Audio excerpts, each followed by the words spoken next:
tombado aí, né?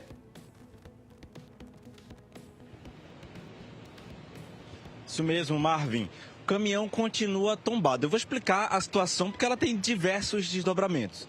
É o seguinte, ele parou aqui na rua Leopoldina Correia, eu vou pedir para Elias mostrar, e ele terminou atingindo a frente toda dessa casa, aqui azul mais clara, dessa lojinha aqui de variedades, que também está interditada, e de um box ali, que é azul escuro, que também foi atingido.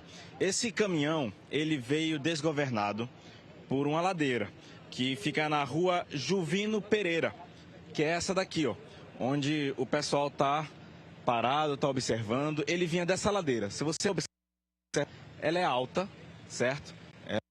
Ela é bem traiçoeira, segundo o pessoal que mora por aqui, que os carros às vezes têm dificuldades de descer por aqui, porque ela é uma ladeira traiçoeira, como eles disseram.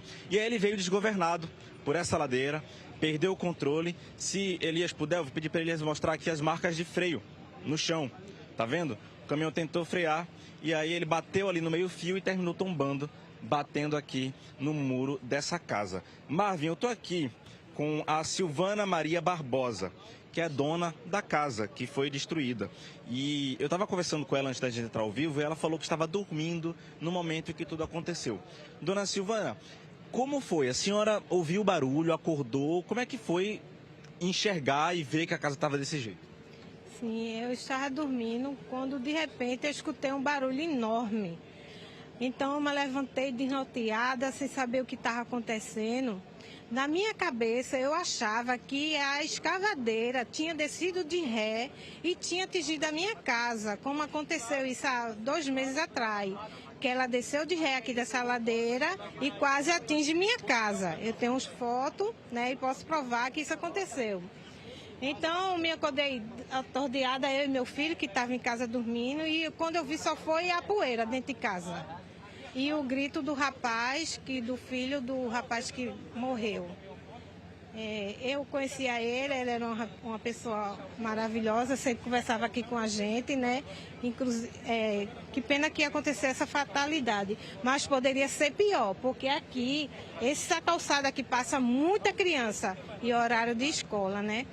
Graças a Deus, nenhuma criança, nem ninguém da minha casa não estava nesse momento, que todo dia eu varro isso aqui. Todo dia, justamente essa hora.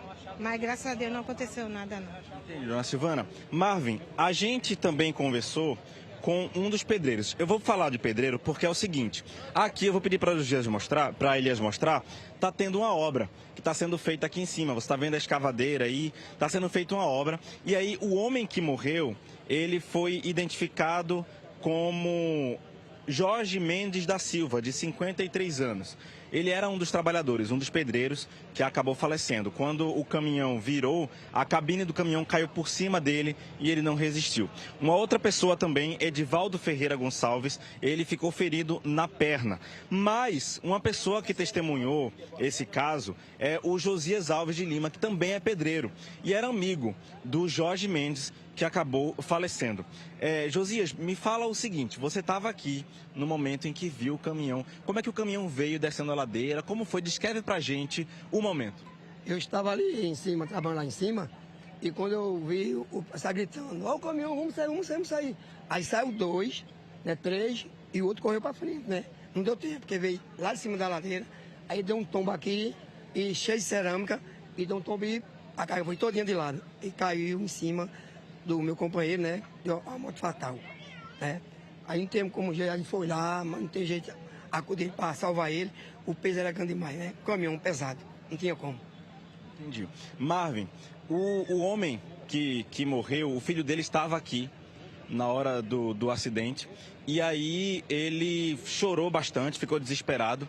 E aí que chama é que os moradores o motorista eles tentaram fazer um linchamento. E aí a polícia, certo, pegou o motorista do caminhão e levou para a delegacia que fica do outro lado nesse momento, tá certo? Fizeram um teste do bafômetro, o Instituto de Criminalística confirmou isso, foi feito o teste do bafômetro, deu negativo, ou seja, o motorista do caminhão não estava bêbado e o Instituto de Criminalística ainda não sabe se foi uma falha humana ou se foi uma falha técnica. Uma outra coisa importante de falar é que o dono da seguradora do caminhão esteve aqui agora há pouco, foi para a delegacia prestar depoimento, mas ele conversou com a dona Silvana e ele disse o seguinte: olha, a gente pode cobrir esse dano na sua casa no valor até de R$30 mil.